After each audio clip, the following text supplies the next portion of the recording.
You see this on social media very often. People talk about the morning ritual or waking up very, very early in the morning because all successful people, they all wake up in the morning. So do you actually need to wake up early in the morning to be successful?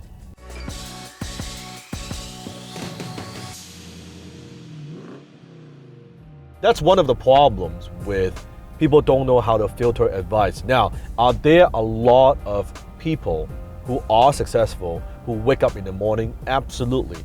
But are there also a lot of people who are successful who don't wake up in the morning? Absolutely, right? But it's this propaganda on social media that people focus so much on that. Success has to do with your habits, what you do on a consistent basis. And you have to know what time in the day that you're the most productive. For some people, it is early in the morning where there's no distraction. There's people are still sleeping and you go through the day, maybe you go work out, maybe you do meditation, then you plan the day, that's fine. For some people, they don't wake up early, they wake up whatever time and then they work late at night.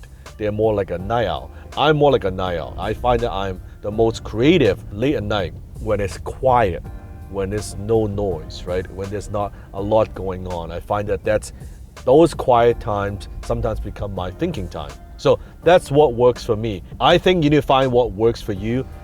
Doesn't matter whose advice you're getting from. It could be from me, it could be from anybody else, but you have to know yourself enough. If it doesn't work for you, if you get up in the morning, you're like, oh my God, I'm so tired, you're sleepy, you're exhausted, and for many, many days, and that's just like it screws up your biological clock, then it doesn't work for you. And that's kind of one thing that I gravitate towards Bruce Lee's martial art. As you follow my work, you know I'm a martial artist, that Bruce is always about you finding your own path. That's why he said his martial art style is not a style, it's a set of principles. You define what works for you.